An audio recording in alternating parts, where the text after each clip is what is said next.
What is going on, everyone? Welcome back to another edition of the Breakdown Sportscast. I'm your good friend and host, Corey Willis. Hope everyone out there is doing well on a Sunday evening. Hope you guys out there enjoyed week 7 of the college football season, like Chris and I did. So, everyone, hope you guys are doing well. Enjoying your evening. Watching some NFL football. Got the Lions and Chiefs going on in the background right now. So, hopefully you guys are just kicking back and relaxing. As always, guys, we appreciate you all listening to the show. You know where to find us. We're on multiple places out there. If you want to, find us on social media, you can follow our X, Instagram, and TikTok account at BD Sportscast. You can find all of our content there. And if you want to listen to our podcast, of course, we record our shows in podcast format. You can listen to us on a bevy of podcast applications out there.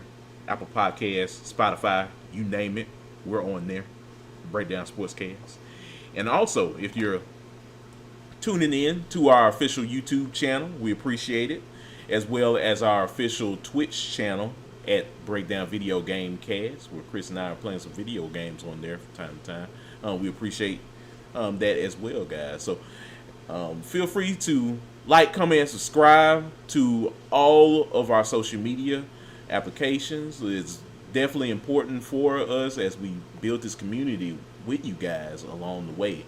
And, help us try to get to 100 subscribers. I know myself and Chris have mentioned it before, but we're trying to get at least to a milestone of 100 subscribers. If so, we will definitely and gladly put your name into a raffle, and whoever wins that raffle will get an opportunity from Chris and I to win a t-shirt of their choosing from whichever school that they're a fan of. So it's all as a thank you for Chris and I, what you guys have done, of course, with the show and bringing popularity. And we want to do that for you guys to make this community special. It's gratitude from us. But yeah, guys, great to be back here with another edition of the show. You know who I'm with, guys. I'm with my good friend and co-host. He is Chris Bolton. Chris, what's going on, man? What's going on, Corey? It's just doing just fine. Enjoying this Sunday evening. We got a lot to recap. A lot went down on and off the field. So we have quite the show to break down, and I know it's going to be quite the interesting show because we had some news that you thought might could happen.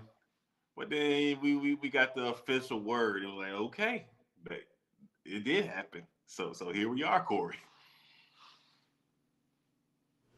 Yeah, you're absolutely right, Chris. Unfortunately, it did happen, and we might as well go ahead and talk about it, Chris, just because it's one of the biggest news stories going on out there right now, and go ahead and delve into it. Penn State fires head coach James Franklin after 12 seasons, Chris. He's been there for quite a while. This news came out, I'd say, I was looking at my phone, it's like 12 going on 1 p.m. Yeah. And news came Central out. time. Yeah, it's about 2 o'clock my time. So yeah, that sounds about right. Yeah. And this was definitely brewing, Chris. This has been brewing definitely since last year, but it really revved up. After Penn State had lost that game against Oregon, a lot of people thought that they should have had won that game, but unfortunately, they just came up short in that one. It was another tale of Penn State getting this close, Chris, in big games and not winning them. And, it was unfortunate because, if you're a Penn State fan, you produce a bevy of NFL talent year in and year out. And if not last year, when was it going to happen? Well, Drew Aller came back, you know, coming out of this game against Northwestern, a team that I can't even tell you the last time Northwestern was a good team.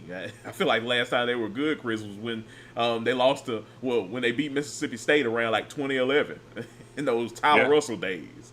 And I know that was a long time, but it just in talking about that loss, they also lost Drew Aller, a guy that had came back for the reason that we're talking about, Chris. They wanted to compete for a national championship and hopefully win one. He brought back a bevy of talent, and Alr, he gets hurt. He's out for the season. You lose against Northwestern. Just last week, you lost to UCLA, a team now that they're coming out of the woodworks. They're beating everybody. They beat Michigan State just yesterday. It just hit rock bottom, Chris. And now Penn State is about to go through a head coaching search for the football program. So it sucks if you're James Franklin. I know, seeing James Franklin back in those Vanderbilt days, Chris, it definitely brings me back to, him trying to build that program at the time. And, seeing what Vanderbilt has become now with Clark Lee, I would honestly say Vanderbilt wouldn't be where they're at without a James Franklin, instilling just a little bit of confidence into Vanderbilt. And then of course you had Derek Mason coming there, and they had some good seasons. But in terms of James Franklin's pedigree, he will find another job at some point. It just sucks that things didn't go well in the way that he had wanted to at Penn State. What are your thoughts, Chris? Yeah. James Franklin, I do want to give him some credit because he became the head coach at Penn State after during a time where Penn State wasn't had its issues, with everything that took place in the past with Sandusky and everything, and so what he was able to do to stabilize and bring back juice and get Penn State back to being competitive and on the national scene, you have to give credit to James Franklin for that. But he just, I don't know if you remember, if you heard this joke before from Cedric the Entertainer talking about Luther Vandross and his hair and his curl. He just couldn't quite get that curl right. Just James Franklin just couldn't quite get over the hump. Just couldn't get that one.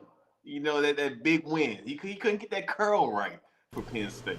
He needed more Jerry curl juice. He needed some more activator. But that's just been the Achilles heel for James Franklin, aka you'll hear a lot of people, say James Stanklin, and it's unfortunate, but you just knew if Penn State was in a big game against someone that was at least equal competition or looked to be slightly better than Penn State, chances are they weren't going to win the game. And it's one thing when that's the case. It's hard to fire somebody losing to Ohio State on a regular basis, losing to the Michigans of the world. But fast forward to this season, Corey, where you have national championship aspirations, preseason top 2 in the nation, and you never look to be a top 2 team in the nation. We are at 6 games in, and you have yet to beat a team in the Power 4. You lose to Oregon and all whiteout home game. That's one thing, but to turn around and lose to UCLA, a winless team, a team that just fired their head coach, and you let them use you as a get right game, and then you follow that up with losing to Northwestern.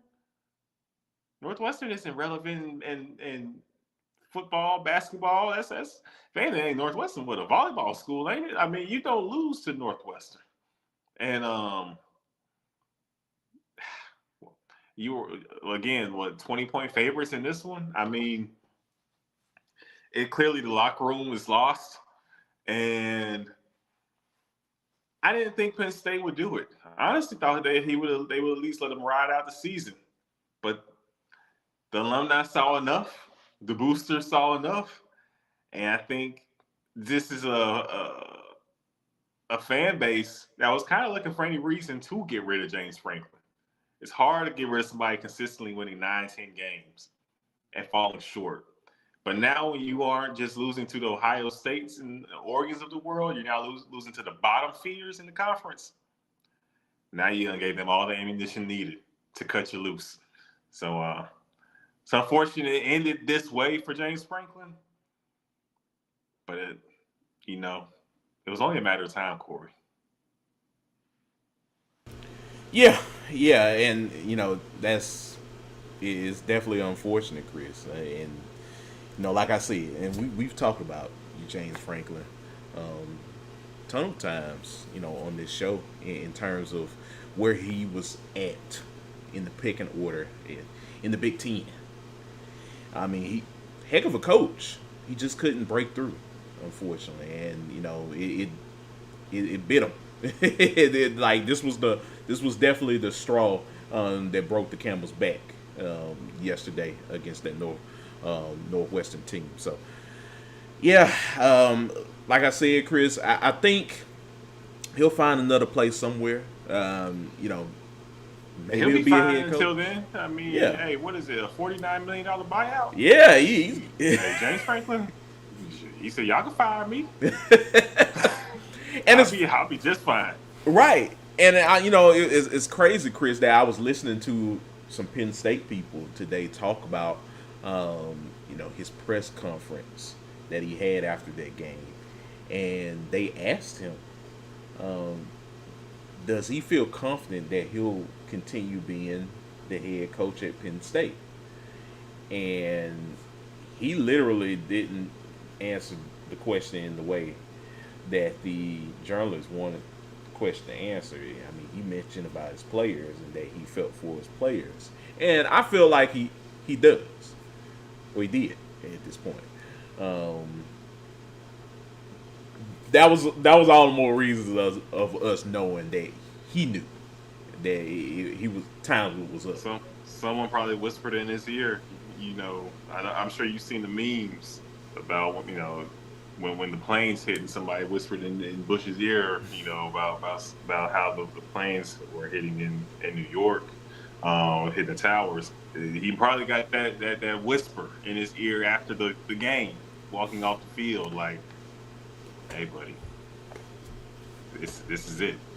You ain't coaching another game." And he just didn't want to announce it to the world right there at the press conference. You want to know what the funny thing is, Chris? Is that the same person that I was listening to? They were talking about he was waiting for word on Drew Aller and his injury, and I think they had came to him and kind of signaled that he was out for the season. He had kind of kept peeping out to get word on that. I think that's when he knew. He's like, yeah, I think it's over for me at Penn State. And it's just unfortunate. Like, all of that. The losses. The loss of your quarterback for the season. Yeah, You already being on a hot season as it was. Man, just a tsunami of just bad omens that came down on this program yesterday. It was, and today it's rough. Yeah. No, it's very unfortunate for him, but he'll be all right. He'll sleep just fine. It seems right now, I'm sure, freshly fired, but he did some good work at Penn State, honestly. And I think people are upset right now, but as time passes and people are able to sit down and reflect on where Penn State was, we got to remember where Penn State was as a program before James Franklin came and turned this thing around. It was a bad time after with the Sandusky situation. So Penn State, you're now in a position where you can go ahead and drop the bag at Coach C when the season is over. See if you can get Signetti to come through. And you know he's gonna win. So, but no, seriously though, Corey, I'm sure they'll drop a bag for somebody big time because Penn State is back as a national powerhouse, as a relevant program in the grand scheme of things, and if they're willing to pony up and pay a $49 million buyout, you know they're gonna pony up and try to make sure they got the players, the tools for the next coach to be able to do his thing. So Penn State isn't going anywhere. No, no. I think this program, like I mentioned, Chris, they produce NFL talent year in and year out, and they have the resources. Mm-hmm. They'll be fine. Just find the right coach. Mm-hmm. Even if you gotta throw the bag to Signetti, do something like. We all know he is the first guy on the list, and we're not saying he's going to take it, but I'm sure his agent will get a phone call if he hasn't already. If the agent has not already been contacted, now I mean you can't contact Coach C, but I bet you there are people that are connected to Coach C that may already be contacted by Penn State. We'll see as the weeks continue. Absolutely, we will.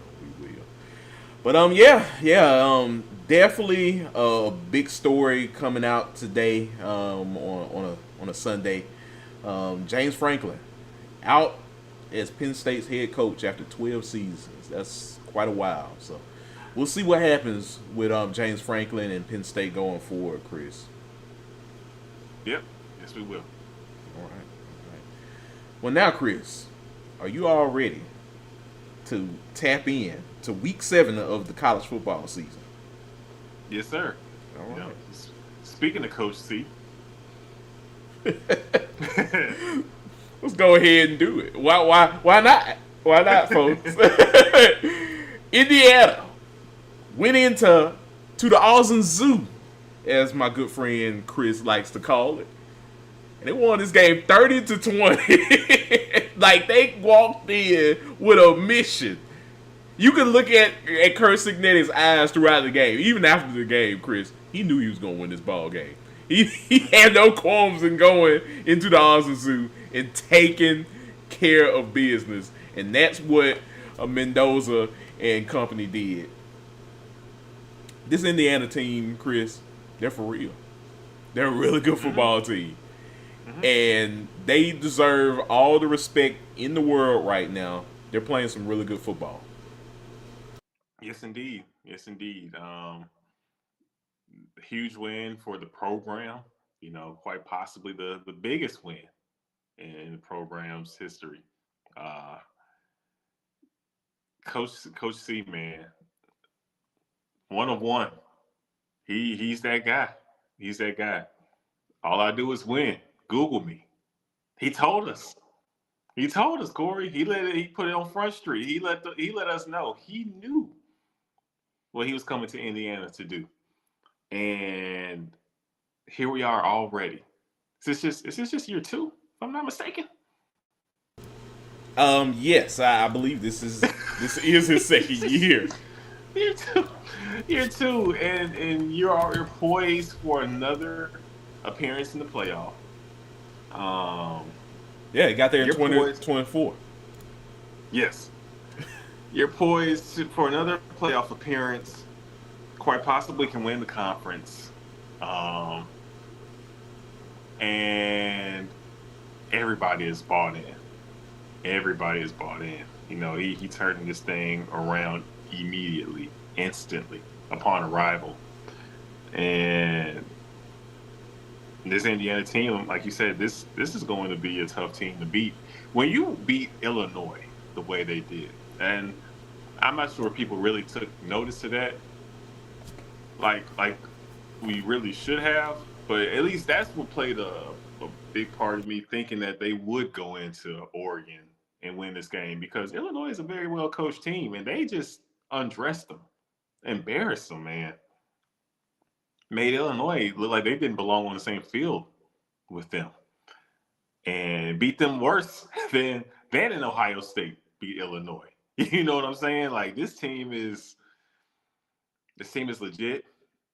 They are for real, and on any given Saturday, I think they can beat anybody. They can play with anybody in the nation. And so, shout out to Coach C because, man, he's got this thing humming, Corey. Humming indeed. This team is balling right now, and it's a testament to how he's gotten this team assembled in just 2 seasons, Chris. It's crazy, and it's funny that we're talking about this, Chris. And when I hear people talk about Indiana and how Kurt Cignetti's done this in just short time, all I hear is a lot of these blue blood programs, the fan bases, they're all like, how is he doing this with a short amount of time and coaches that have been in programs with like tons of resources can't win?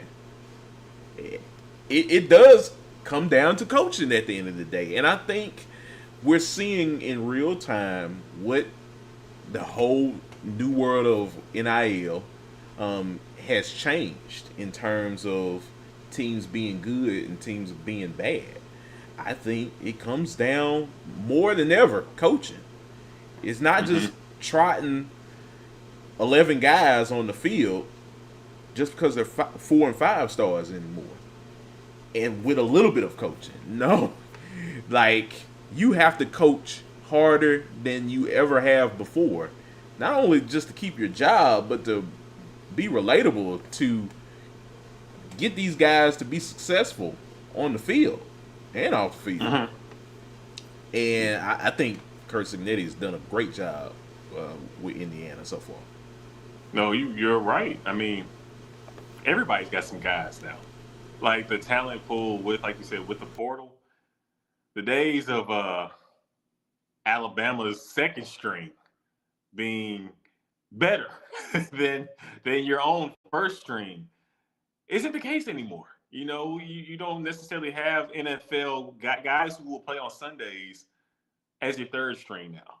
That just isn't the landscape anymore because those guys who know, like, I'm good enough to, I can make something happen. I need to get on the field now. They transfer so they can get on the field now and show that they're ready. So you're 100% right. Now it's more important than ever to be a great coach. Can you dial it up? Can you scheme it up? What can you find the margin and make up the difference with and really put your guys in position and expose another team's flaws. And if there's anybody that's as good as doing so in the country as a coach, it's Coach C. He's been doing this since day one, no matter where he's at. This is his record. His everybody knows him for winning. And he's won at all levels, and he's doing it now in the Big Ten with Indiana. So credit to Indiana. You got one. I hope you're ready to pony up. I know Mark Cuban is an alum. I don't know how much he loves football, but he might have to make a donation or two to make sure Coach C doesn't go anywhere, because he might mess around and be getting Ryan Day money here real soon, Corey, because he's going to be the hottest. He is the hottest coach in college football. We'll just say it straight up. Absolutely. And look, last thing I'll say, I'm glad you mentioned it, Chris. If I'm Indiana, I would know that going in, and I would try my damnness to pony up to keep him around, just so I can dangle him in the faces of everyone else around the Big Ten and college football. Like, look at what we got. He'll never leave. We got money too. Look, guys, we're not just a basketball school here. We can play some football too. And look, you ain't got to leave to win. He's already doing it at Indiana. You don't, which is one of the things about NIL now in this new landscape, Chris. If you're good enough to win, and you know you're a good coach, and if the boosters and the administration backs you enough to keep you around that long, you don't really have to go to the big blue blood programs if you don't want to. Nope. No. Nope. Let's have some fun. Let's go out there and whoop up on the blue bloods every week. People, I think a lot of coaches will learn. Possibly, we'll see. We'll see if they will learn from other coaches who have left a good situation and thought going to the blue blood was for the best, and it turned out to not be. I.e. a Dan Mullen. I'm sure if he could go back in time, I don't think Dan Mullen would have left Mississippi State. We have seen it a little bit now. I'm curious if it will continue with Lane Kiffin. Lane Kiffin has Ole Miss top 5 in the nation, a legitimate playoff contender, and they have been right there in the mix, for the last 4 years, and continue to get closer and closer. Does he really need to leave Ole Miss to compete? It doesn't look like it. And if that man stays at Ole Miss, they are going to erect a statue of him right next to Chucky Mullins. Like you're going to see Chucky Mullins and Lane Kiffin right next to each other. Both of the bus. So if you are having competitive teams in the big conference, I don't think you necessarily got to leave where you are to go to another team that's a so-called blue blood and win. Even Clemson before the NIL era really took off had his time. And Clemson is not a college football blue blood by any means. Don't let the winning that Dabo Swinney has done there fool you. Clemson is Clemson. I know good and well what Clemson was growing up, Corey. And them people were happy to get 8 wins, let alone win the national championship. So don't get it confused. But yeah, I'm very curious to see how things play out, though, Corey, as we continue on in this NIL era. Will these coaches get a good job and just say, you know what, let me just post up here since I'm having competitive teams? Absolutely. No, you're absolutely right, Chris. So it's interesting. This is where we're at now, folks. And look, this definitely makes for exciting college football. To see a team like Indiana, last year people counted them out, got to the college football playoff, and now look at them again. This team looks like they're a well-oiled machine at this point. At 6-0. So, yeah. Shout out to Indiana, and hey, we'll see what happens with them throughout the rest of the season. I feel like they're going to be a special team that we're going to keep talking about, as we kind of wrap up this second stretch throughout this. Sure. So, agreed. But anything else you want to add to this game before we move on? Nah, it was a good game. Oregon had, a good showing. Defense did step up and get a pick 6. Mm-hmm. But ultimately, like you said, Indiana was just too much in this one. They were a determined bunch. And Oregon, they'll bounce back. They'll be fine. Oh yeah. And I'm sure they'll be right there, as a team that should make the playoff as well. So I have no worries when it comes to Oregon.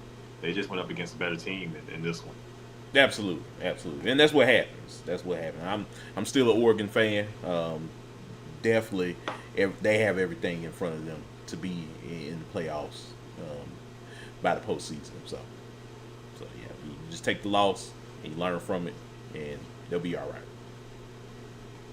Yeah. Well, moving along, Chris, we have the Red River rivalry that happened over this past weekend, and look at that. Texas, after losing to Florida in Gainesville, they go to the state fair, Chris. 23-6, Texas wins. Arch Manning well, wasn't amazing, wasn't flawless, but he still looked pretty good. He And looks good. He did. he showed his athleticism. I think that's the biggest thing. You got a man in that can run. That you can do some things with that. And just a great victory by Texas overall, Chris.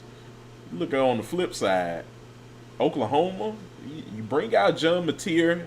He has the hand surgery. He still goes out there. I'm gonna go ahead and say, Chris, why was he out there? You throw Yep. 3 picks. You looked awful. Why? why put yourself on the line against this game? Look, I get it. It's a Red River rivalry. He probably wanted to be out there, but he clearly was not healed enough to play this ball game, Chris. He wasn't the John Mateer prior to the injury. And you have to give credit to Texas defense for exposing that. This isn't all just Mateer was playing through an injury. Texas defense is legit. That's the strength of this team. We haven't seen no alpha really break out on offense for Texas and in the skill group. But we do know that this Texas defense is very tough. The D-line gets after it. And the secondary can make plays as well. And the secondary made plays in this one, getting 3 interceptions off Mateer. The D-line was in Mateer's face, making it life difficult for him. But I'm with you, Corey. I know they wanted to get Mateer out there. It did seem very rushed.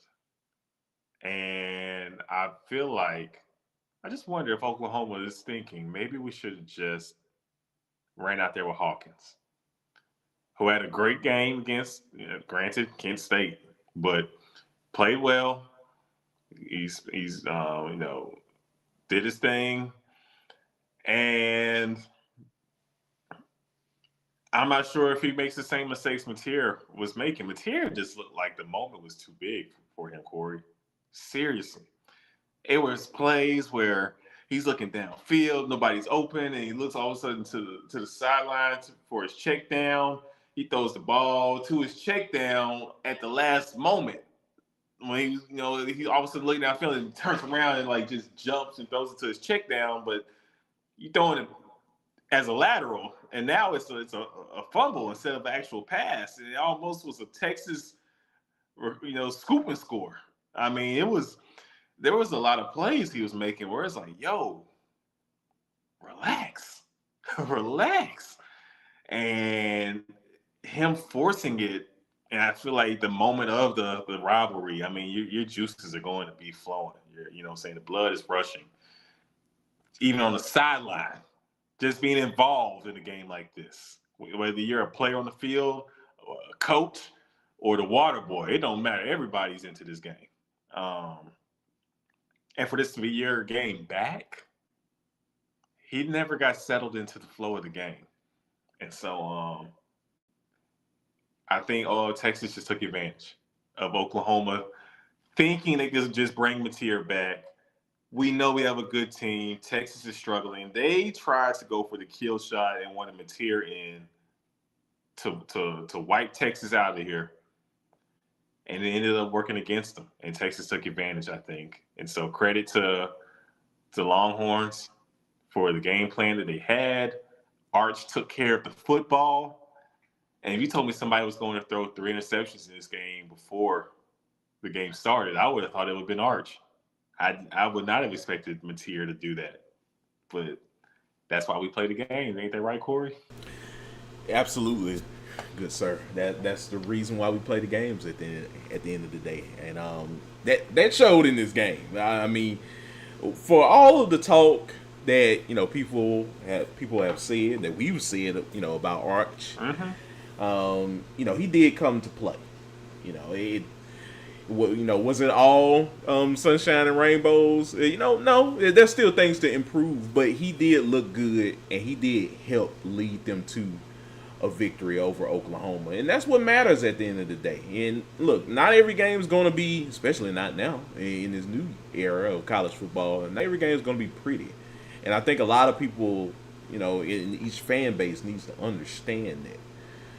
And hey, even for Oklahoma, they didn't look good offensively at all, and yeah, some of that is predicated on the decision to bring John Mateer out there. If I was if I was on Brent Venables, I wouldn't have brought out John Mateer. He's just not ready. If you win, you're either gonna lose or you're gonna win with Michael Hawkins Jr. That's it. Why force him to come back? You know your situation. I would rather put out Hawkins during this game than put out John Mateer and save Mateer for when it matters later down the season. You still have some big games coming up. You still have to play Ole Miss. Still got to play LSU. Yeah, you still have to play LSU. Like, it doesn't stop. Those are bigger games than worrying about Texas. I understand it. It's Red River. He probably wanted to go out there and compete. I would have loved to see him compete if he was healthy. But I think OU learned a valuable lesson yesterday, and that's not to put out any of your high caliber players, a guy like John Mateer, when he's nursing an injury like that. So, hey, no, you're right. What it is. You're right. So, lesson learned for OU. Good win for Texas.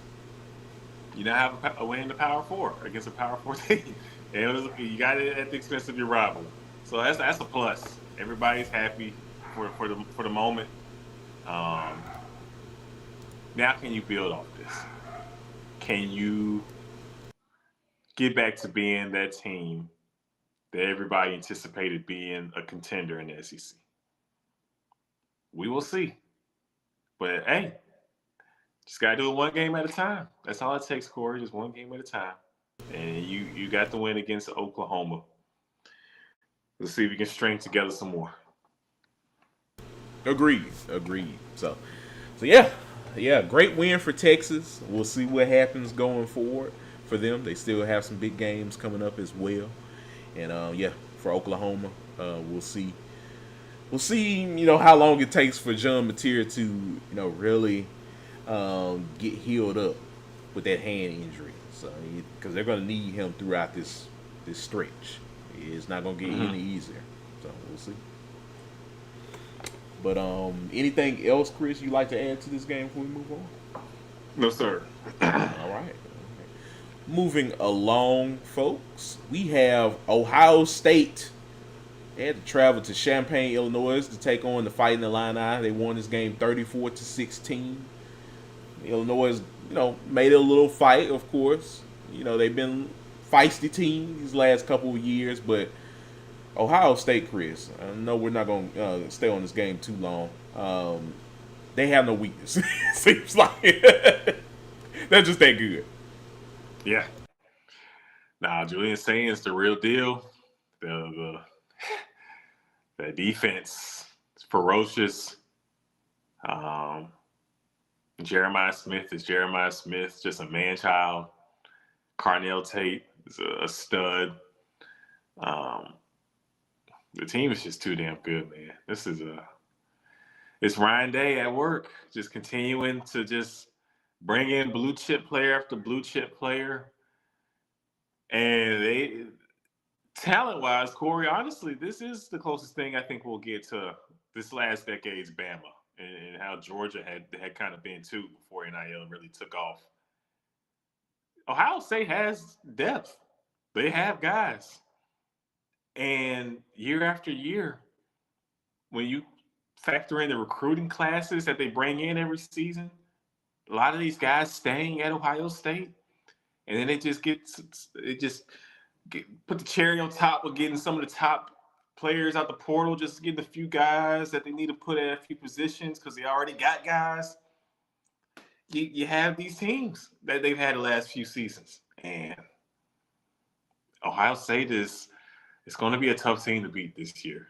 I mean, I feel like they are. We talk about how good Indiana is, how good of a story that is too. They not only do they have the coaching, they got the guys. They got the legit blue chippers, the top of the top of the cream of the crop. You know what I'm saying? They got players. And you get that combination of coaching and players. Hey, good luck. Good luck. That, hey, if I was talking to Brett Bielema before Saturday, I would have just told him. I would have just pat him on the shoulder, like that meme. Like that meme of the guys just like like, hey, good luck, cause you're gonna need it. Do you see who's coming out of that tunnel right now? They have no weakness. No, Illinois is a good team, and they put up a solid fight, like you said. But it didn't matter what Illinois did in this one.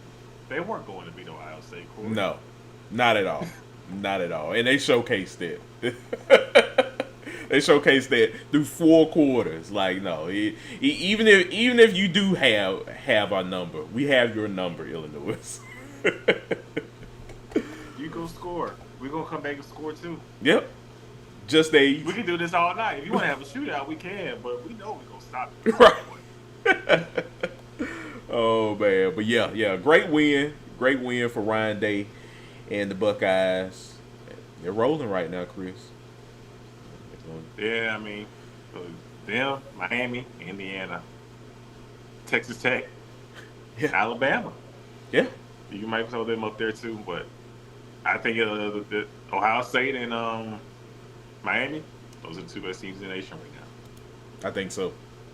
I definitely believe you, Chris. So yeah, we'll definitely see what happens going forward. But right now, the Buckeyes showing why they won the national championship last year, and look to be on the collision course to win it again this year.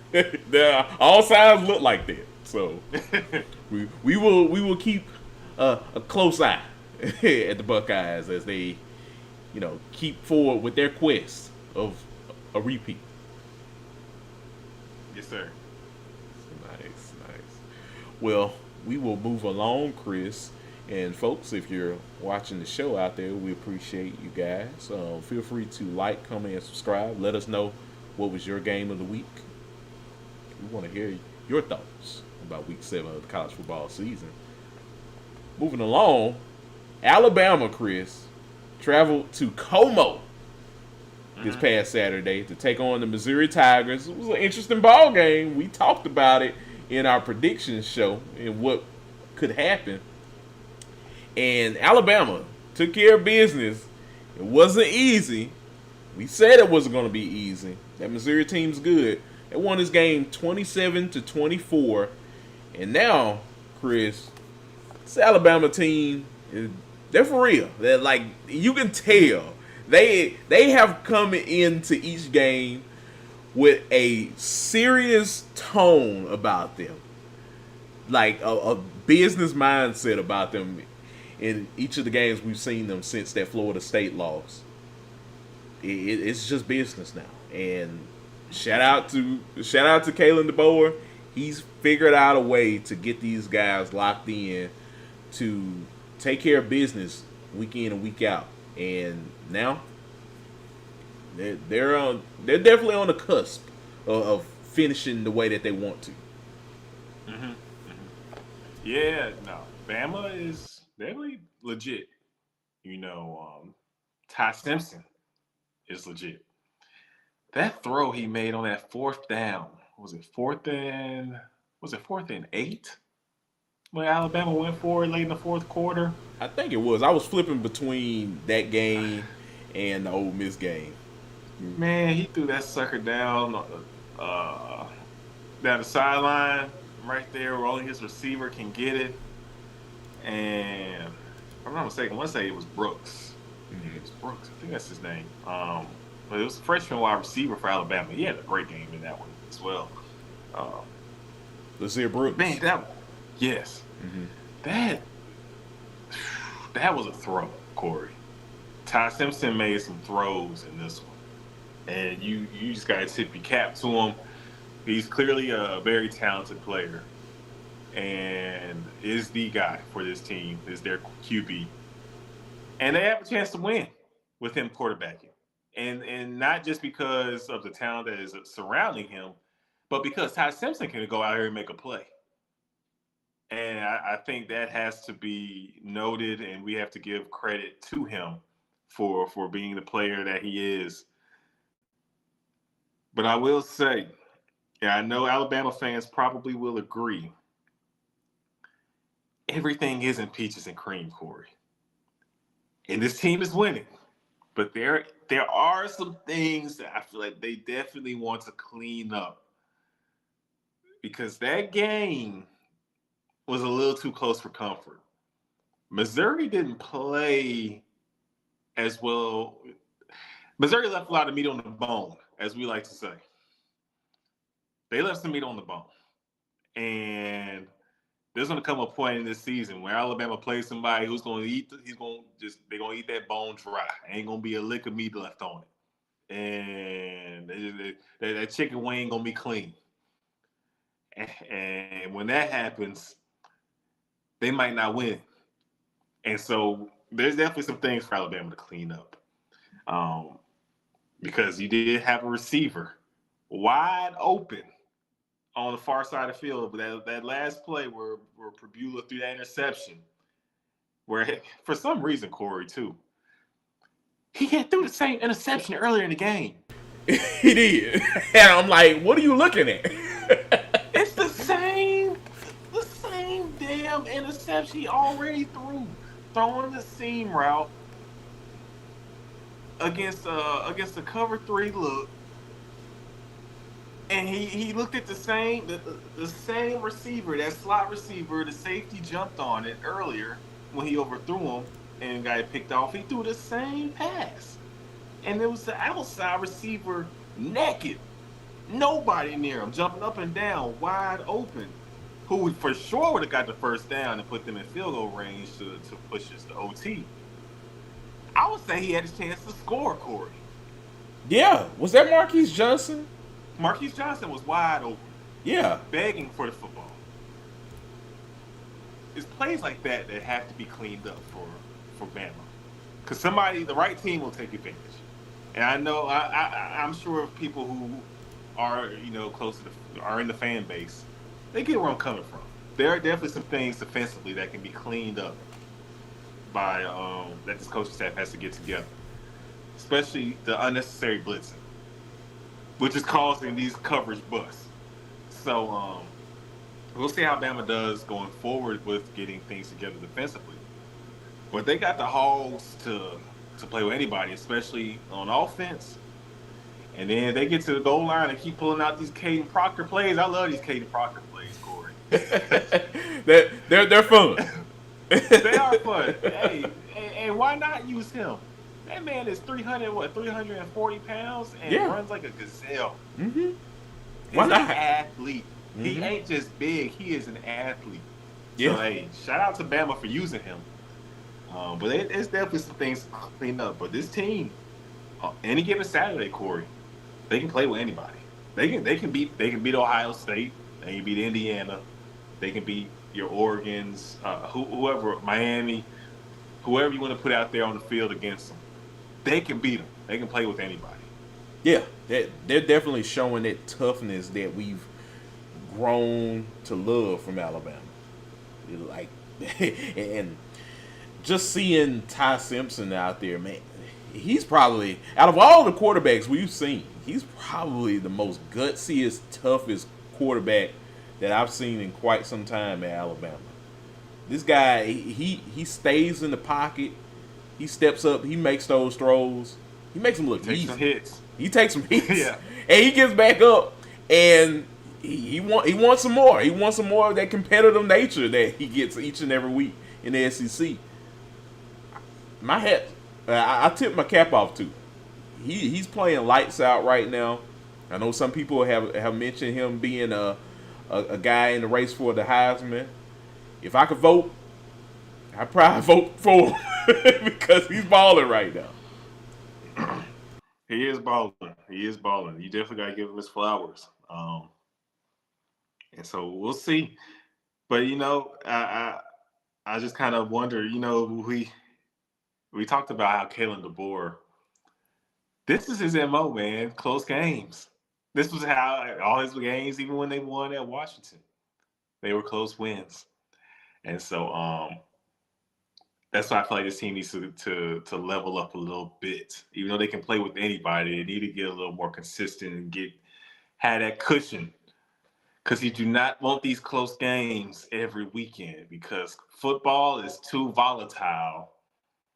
And all it takes is just a couple of plays in a game that's unnecessarily close for everybody to be ready for your head to get cut off and for you to get fired again in Alabama because this team is too talented to be playing some of these teams as close as they are, Corey.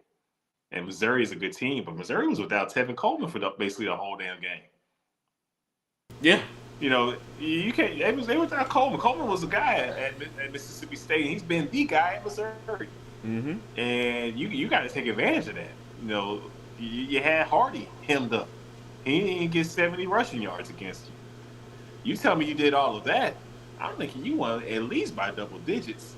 This game was a little too close for comfort.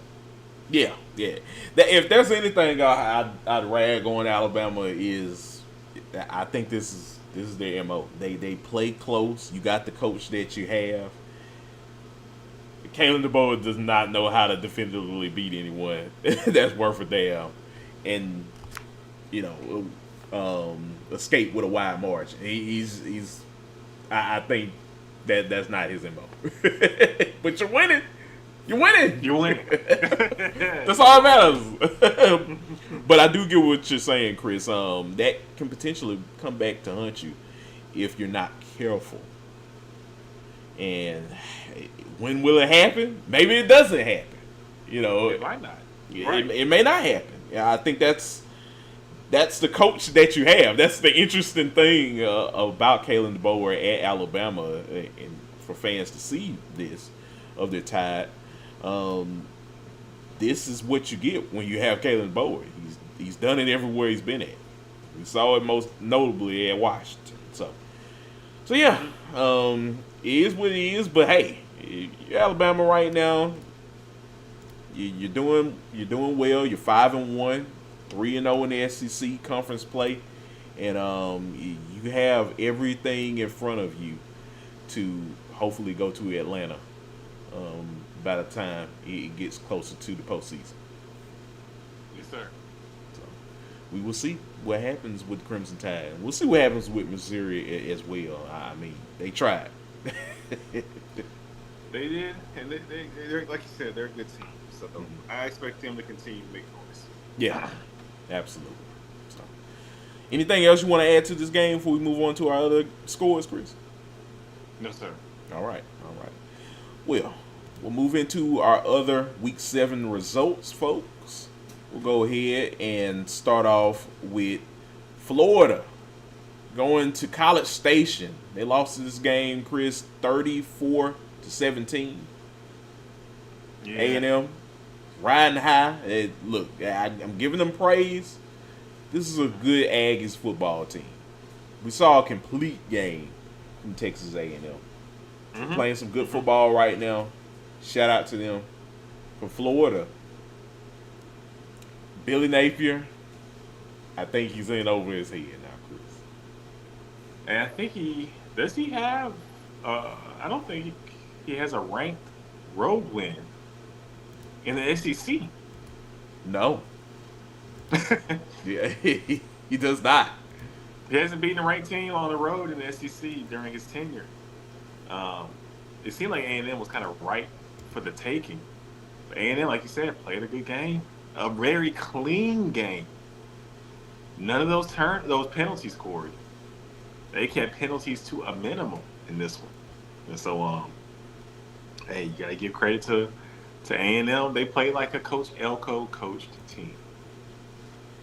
Yeah, they're playing some really good football right now. I mean, Marcel Reed, he's definitely coming into his own in the league. Chris, that was one of my worries about Marcel Reed was could he make those tough throws? We knew what he had in terms of being a great runner. We knew what that skill was that he had equipped.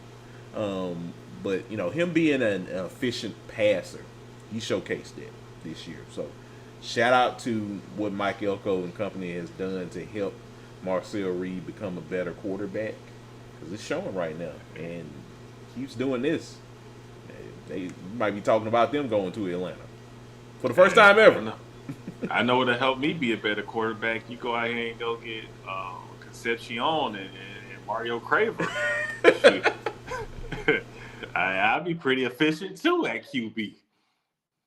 That definitely will put some tutties in your stats throughout the season with the help of those guys. They're everywhere on the field. Yeah. No, you're right though. A&M legit. Yeah, definitely legit. So yeah, we'll see what happens with A&M going forward. They still got some big games ahead on their schedule, and that's for Florida, Chris. Oh, Florida, man, the gift that keeps on giving. You get a big win at home, you lose, you get people's hopes up, and you lose on the road to A&M. And now, don't they welcome Mississippi State this weekend? Yeah. The Fighting Libbies. That's an interesting game, Corey. It's a very interesting game. It is.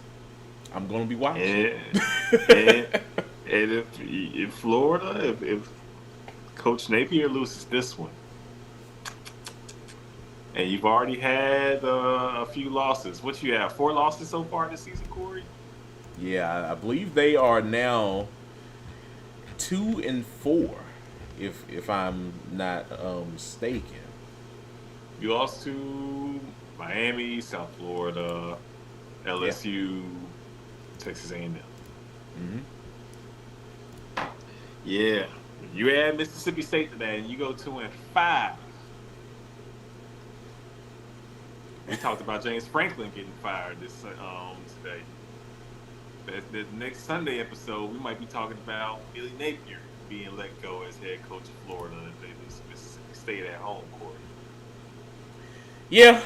I think at that point, there's no way that Billy can escape from that, Chris. I just don't see it happening. You go 2-5. I think it's curtains. You got to win this, and you got to beat Georgia. Yeah. All of your games going forward are must win to keep hope alive. Mm-hmm. And this team is talented enough to do so. But are they well coached enough to do so? That is why we play the game, Corey. Right.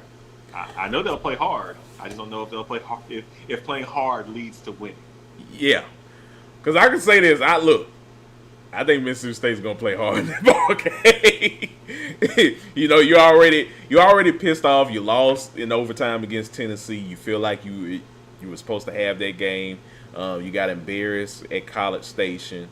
You feel like you should be 5-1 right now. Yeah. You're already 4-2. You don't want to get into a 3-game losing streak.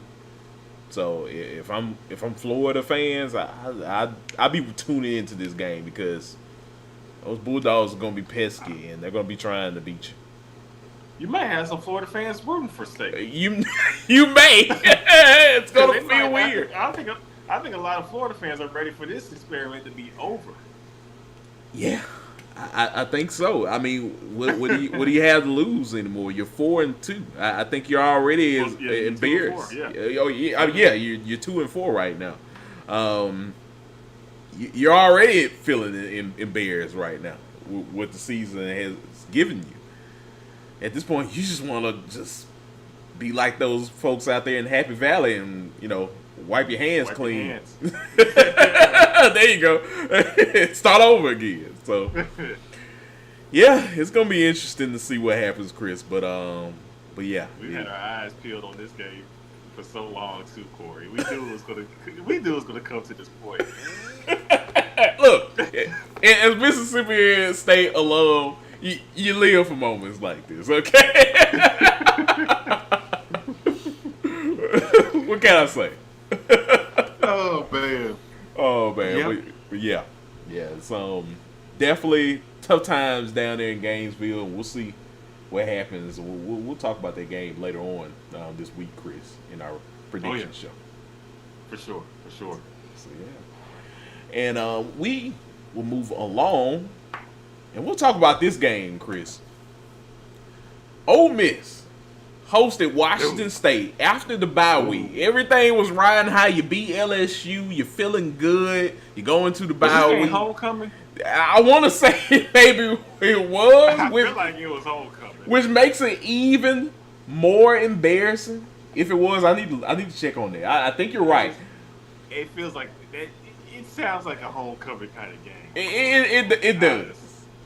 It does. To be honest, I ain't gotta look at the schedule. No, it just Washington State at home. Come on, that got homecoming written all over. Here's my thing about it, Chris, and folks. Ole Miss won this game 24-21. That's all you need to know. At home in Vaughn Hemingway. You bring in Washington State after the bye week. Yeah. Chambliss looks awful in this game. You look at the stands. Hardly no students are there. Look, we've talked about in Mississippi State how, quote unquote, people selling their tickets and stuff to other teams and stuff, and how embarrassing that can be. If you're any fan, you alone Mississippi State. But one thing I will say about Mississippi State, the student section has not looked like that yet this season. That is filled with some entitlement. I gotta say it, Chris. Like, you're not there at the game. Yeah, it's embarrassing. You're one of the top teams in the country. Why aren't you there to watch this game? It just shows you that people literally thought that they were going to blow Washington State at home, and that did not happen. Washington State came to play. They made you look like the Pac-12 team, and they were looking like the SEC team, even through defeat. What they do that? Yeah. This was an interesting game, Corey. I will say this: Ole Miss has come a long way. Yes, because the Ole Miss that we grew up watching, the Ole Miss that we have come to know and love, they lose this game. Yeah, they didn't lose it. No, they didn't lose. At least you can hang your hat on that as an Ole Miss fan. If you are an Ole Miss fan, you would have lost this one for sure. Those teams like 09, those years where you messed around and beat somebody you had no business beating. You beat LSU just to turn around the next week and lose to somebody that was not ranked. That's what you would have done back in the day. But you won this one. With that being said, now that we got the positive out the way, what in the hell was that? If it was you abysmal. don't get it together, you are liable to lose to anybody on your schedule going forward. No game is safe, and I think that is actually what this team needed to bring back the big-headedness. They play like a team that ain't used to being in the top 5 team in the nation. They play like a team that this is new territory. And they have been a highly ranked team over the last 3-4 years. They've been ranked for the most part. But this is new territory for them, especially in the playoff era. The 12-team playoff era. You gotta lock in. You gotta lock in. Because We see it every weekend in the SEC. It ain't sweet. And Not you at let all. Washington State give you a game like this at home. Everybody that you play going forward can mess around and make life very tough for you. So hopefully they flush this game out their system and can get right for their sake because this is what the coaches needed to be able to really coach a team. You needed a game to be able to get on everybody's ass, and I'm sure there is plenty of material that they went over today for them to get figured out as they go forward, next week. Yeah, yeah. I mean, um, yeah. You whatever you had wrong with you during this game, hopefully you will have all of those deficiencies fixed by your next game. They got Georgia, a date with Georgia between the hedges next week. You're not gonna be in Oxford, Yeah, so yeah, how do you respond? and maybe they need that. Maybe you need to be on the road. Maybe so. So, road games force you to lock in Yeah. for real. Mm-hmm. Absolutely. And look, if they don't lock in Athens, Georgia, they're gonna put pause to you, and then we're gonna be looking right back at this game again and asking ourselves questions: why weren't we prepared each and every week for the inevitable? People have been, hyping us up, top 5 team in the country, and look at us. So, everything's still in front of Ole Miss of being a really good football team. I mean, look, they came out this year balling with Trinidad Chambers. He did not play well in this game at all. But overall, they still have everything in front of them to handle their business. Got a big game with Georgia coming up this week. You got to get ready for that game. Like you said, Chris, maybe sometimes you need to go on the road to find yourself. Maybe we'll see that this week. Yeah. Oh, I definitely think we will see who Ole Miss is this weekend. Mm-hmm. We're going to learn. We learned that they can beat. That was a good win against LSU at home. But now you're really about to be chin checked going against the the team that's been the big dog in the league. For the 2020s, and you're going to their house between the hedges. Yeah. And this is a Georgia team that can't afford to lose either. You know what I'm saying? They already lost to Bama. Um, Auburn already gave them a scare. We'll get into that too. But Georgia can't afford no losses. So if you come out there half stepping, Georgia liable to embarrass you. Because that's also Kirby Smart has not forgotten about last season either. So this will be a great game all the way around. Yeah, it will. It will. But yeah, I can't wait for us to talk about that later on this week, Chris. That's going to be a fun game for sure this Saturday. Yes, sir. Ole Miss escaping Oxford with a victory over Washington State. So we'll see what happens. Moving along, Chris, we talked about Georgia. Georgia went up against Auburn down there in the plains. Retired Cam Newton's jersey. Cam Newton was excited. He wasn't excited about the outcome because Auburn lost the game 20-10. And Georgia's still riding high. Gonna have that game against Ole Miss coming up this Saturday. But the talk of the town from this game, Chris, is the officiating coming back to bite Auburn in the behind again. It keeps happening, Chris. I don't think I can watch any more Auburn games anymore. I don't think Auburn fans can watch any more Auburn games anymore. I'm not a fan of Auburn at all. But man, I feel I feel for Auburn fans in watching these plays happen. It just keeps happening, Chris. Like, man, they have to be the most unluckiest team in college football. Let alone the SEC, but in college football, they got to be up there. Yeah. The game wasn't decided by the officiating, but yet it was. Auburn was up 10-0, inches away from being up 17-0 in the first half going into halftime. And that place would have been you thought Jordan Hare was jumping in when they were up 10-0. Could you imagine how that place would have been if they were up 17-zip at half, Corey? Oh, they would have been just elated. And that place gets loud. That place gets loud, and now the pressure is really shifted onto Georgia. And that has a huge factoring on how this game plays out. SEC officials ruled Jackson Arnold QB sneak as a fumble.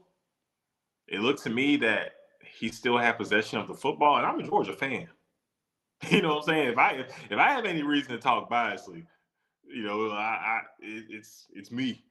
You know what I'm saying? I ain't gonna, but I'm keeping it real. I thought it was a touchdown. I thought Auburn got screwed.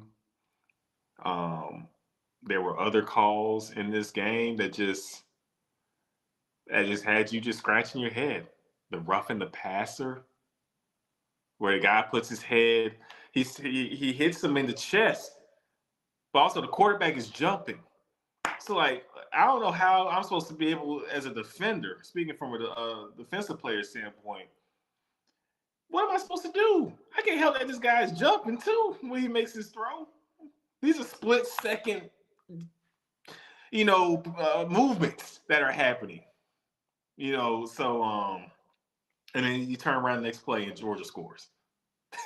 I mean, it's real tough to be an Auburn fan, to see how these games have been officiated. You had the review for the goal line play, and despite the video review, still was called a fumble on the play.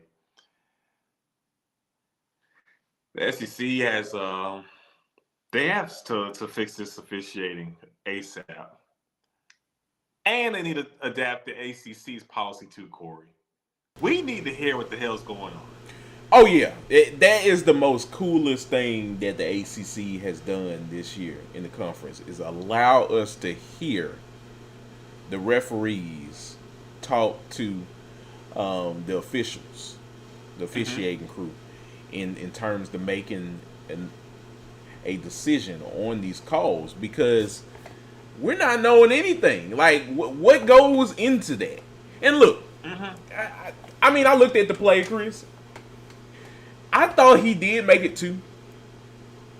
To me, I will say a little bit. I get probably what they saw was it wasn't even punched out as Jackson Arnold was going through the pylon, through the line.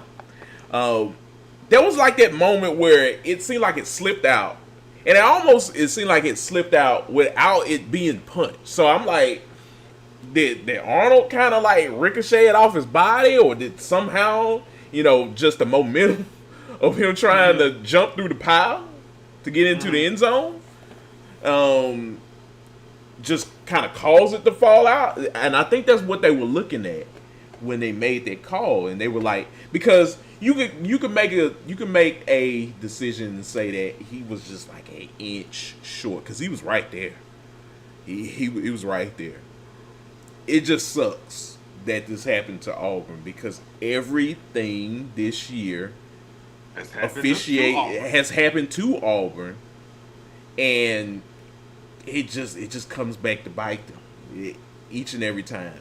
But you're right, Chris. If the SEC adopted the same formula with these calls as the ACC, I would love to know. I want to know what the hell is going on. And I think that would give some closure to, say, Auburn's fan base if Hmm. they're able to at least hear the reasoning.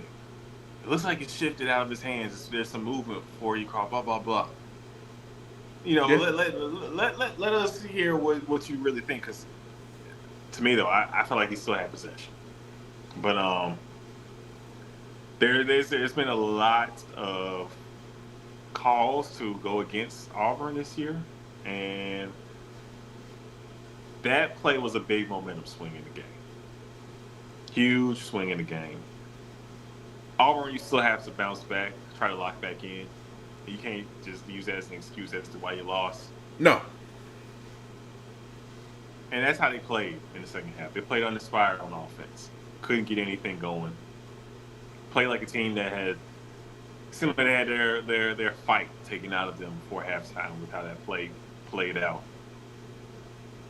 And there was a lot of just penalties going against them. I mean, it was just tough. The last 2 minutes of that first half, Corey, it felt like an NBA playoff game where you just keep fouling each other and it gets drawn out for like 20 minutes. And it did get drawn out for 20 real minutes. Oh man, yeah. I'd say that's actually one of the reasons why you lost, more so than the refs. You know, I get it. At the end of the day, I think the refs do need to make better decisions on these calls, and the fan base does need to hear these things. But And they need no, they need to speak to us too. We need the briefings. We need a press conference. yeah, If these 19, 20, 21-year-old players have to come out and talk to the media after a tough loss, why can't these grown men, like, you know what I'm saying, like you're a referee, why can't they come out and speak to us and be questioned on yeah, why they made this call or what they saw on this play? yeah, Talk us through this. Answer questions. Don't just scurry on off and get your quick 3-piece chicken meal and mac and cheese and sweet corn and sweet tea and go on home. with the Come answer lemon, some questions for us. Yeah, come ask and well, yeah, and a little piece of cake. Come answer some questions first before, and then go home and enjoy your little meal. exactly. So yeah, man, we need some answers, damn it, from all of these Auburn injustices. Mm-hmm, mm-hmm. And it's officiating in general, because the entire league, this has been the MO, Corey. We've been talking about SEC officiating for the last 20 years. Yeah, That's all I know from my whole football life. Is that SEC officiating arguably is the worst officiating in college football. yeah. I mean, look, I think that's honestly how the conference makes their money. Through bad officiating. And it always just happens to go against the lesser known brand in the league.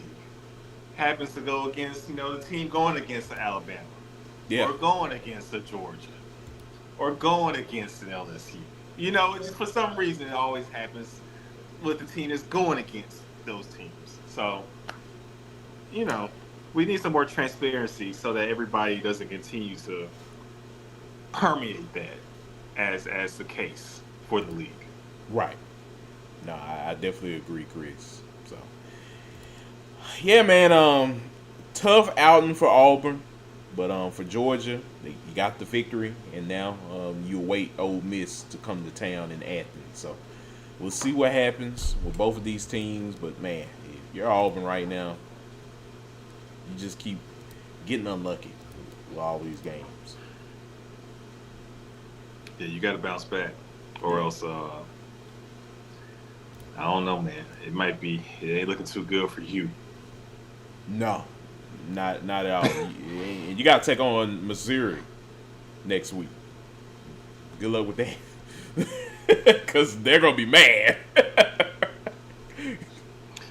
Yeah, you would like to get Missouri off the high of a win against Bama. Not Yeah, we got to lock back in and beat Auburn.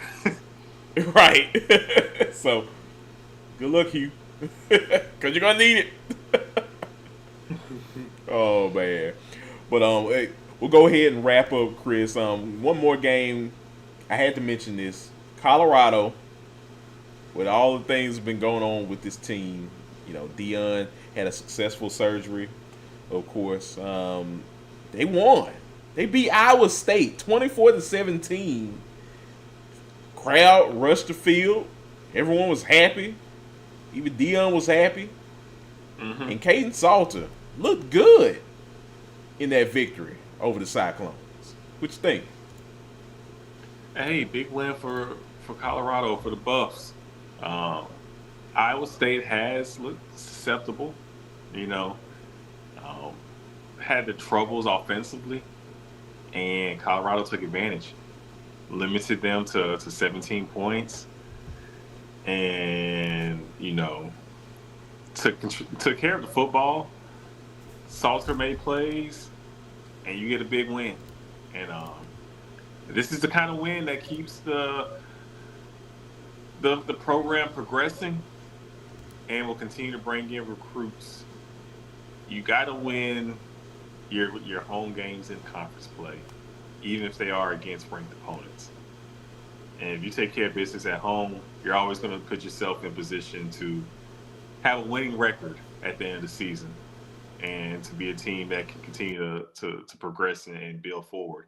So this is a big win for Coach Prime, like you said, especially with everything that took place this week surrounding him. Yeah, he definitely needed this, and the fan base definitely needed this to gain some more confidence and assurance that they're gonna keep fighting. And it's great to see even Caden Salter, a guy that left Liberty to come to Colorado. There was a lot of big things, big hopes for this team this year, and for the most part they were struggling. But with this game, this is hopefully a good start for them to get back on track to what they want to do. Yes, sir. So yeah, shout out to Colorado for that victory over the weekend. But yeah, Chris, those were some of the games. Of course, there was a whole bunch of other games. Late night, I was watching Arizona and BYU. BYU is tough ass football team. My gosh.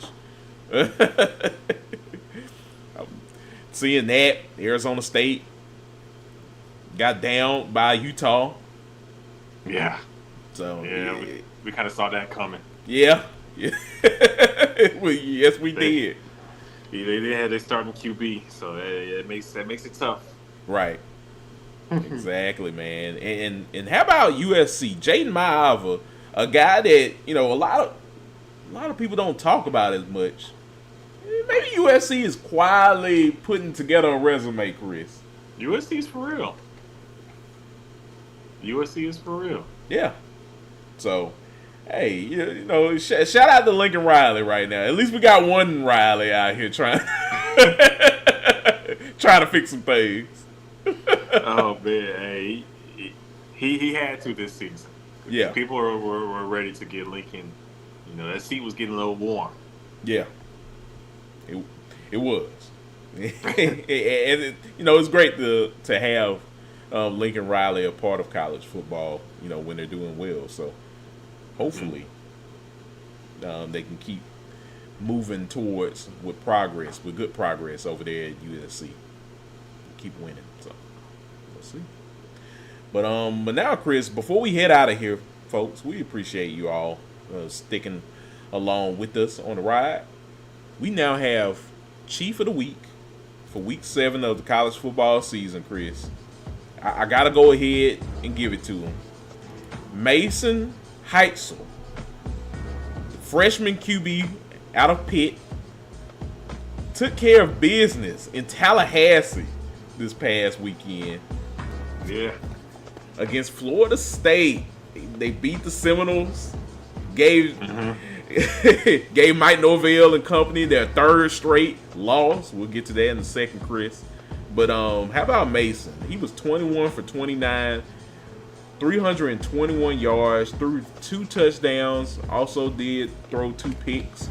And he also carried the ball for 16 times with 64 yards. So he definitely found ways to keep drives alive and do some things with his legs and finished the game off with a 72.8 QBR over the weekend in that victory, Chris. So shout out to Mason Heitzel. He was balling, and he looks like he's going to be one of those premier athletes at the quarterback position in the ACC for years to come.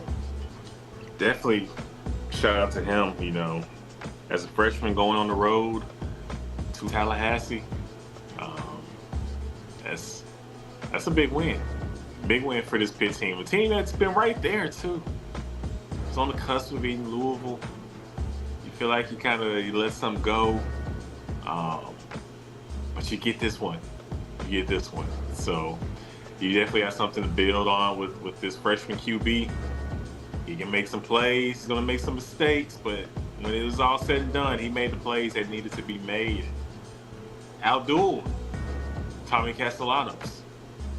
Yes, outdo he did. I mean, he was shining in this game. And how about that Pitt team? This is their first road win over a top 25 opponent since 2018, and I think it was against Virginia at the time. So, shout out to Mason Heitzel. Shout out to Pitt. They played well in this game. So yeah, man. Any thoughts, Chris, before we head out of here? Florida State, like I said, 3 straight losses. Yeah. Not looking good down there in Tallahassee. No, it ain't. Like Norvell put all his chips on Bama and just forgot about they had 11 more games to play this season. That man. This team was so hyped up for them, and then boy, look at them now. They what is it, 3-3, Corey? Yeah, it's not looking good at all. They're 3-3. They're 0-3 in conference play, Chris. This is crazy. This looks like last year all over again, but with extra steps. Yeah, man. We'll see. It's not looking good at all. It looks like Norvell. Hopes are so high, but it's just like that in college football. It can change. And if this team doesn't start winning, and I mean winning right now, you had won 2 games last season? You went 2-10? Yeah, I can't even remember if I think they went 2-10 last season. 2 games. Let's see. You ain't gonna make it. You can't go 2-10 and then 6-6 or 5-7 at Florida State and expect to keep your job. Yeah. Oh, no, it don't work like that in Tallahassee. And you teased everybody, and everybody hopes up by beating Bama. So we know you can play with really good teams. You out here losing these games. Mike Norvell better start figuring some things out right now. Yesterday. Yeah, and it's not looking too good from the fan base's eyes right now. I've listened to a lot of people's commentary over in there. They seem like they're just kind of over the experiment, the Mike Norvell experience. I should say, it's tough. It's tough in seeing these premier programs like a Florida State, Penn State, you name it, struggle in this way. Tough times, Chris. Tough times. But, hey, this is the new world we live in of college football. You got to perform. You got to compete. And you got to show up and show out each and every week. Because if you don't, boosters, fan base, they're going to get you. Yeah. That they will. So, yeah, man. But, folks, we appreciate you guys listening to the show. I think we're all done here with week 7. It's all in the books, and it was a great week, Chris, and I can't wait for us to talk about week 8 of the college football season. Yes, sir. So yeah, folks. Well, before we head out of here, we got some outros. Chris, I'll let you go first, good sir. Let the good folks know where they can find you on social media. Yeah, you can find me on X, or as I like to call it, Twitter, at Chris_Bolton_12, and on Instagram at Chris.Bolton_. Holla at your boy. Awesome. Awesome. And yeah, folks, you can find me on X at Listen to KSW. I'm on there talking college football. The MLB playoffs is going on right now. Still reeling over that loss from Oh man, the Tigers. Detroit. Oh my gosh. Yeah, look, I had to stay up that long to watch them drop the ball, Chris. That's tough. That's tough. It's tough, but it's the life of a Tigers fan. At the end of the day. Oh man, but yeah. On there talking some MLB or what could have been a great season. Still some great playoff games going on right now. I think this is going to be a fun MLB playoff season for the quest of the World Series. And on there also talking about professional wrestling as well. So yeah, definitely follow me on there. And we had a crown jewel, another John Cena banger. We did. You know, AJ Styles brought out the TNA tights, Chris. Man, I almost cried, man. He might as well just came out to get ready to fly. I would have just got on my seat. Oh man, everybody delivered. Roman did his thing. I mean, it was amazing. It was a great show. Great show. It just shows you when WWE is on TN, Chris, and they're putting out good shows. This is why they're the best. Yeah. So yeah. Exactly. So yeah, folks, definitely follow me on there. But yeah, folks, we appreciate you. Like I said, we'll be back, of course, on our Friday show. Chris and I will be talking about week 8 of the college football season, getting you revved up with that. So definitely follow us then. We'll have some great content for you throughout the week as well. But until next time, I'm Corey Willis. He's Chris Bolton. You are listening to the Breakdown Sportscast. We will chat with y'all later. Peace.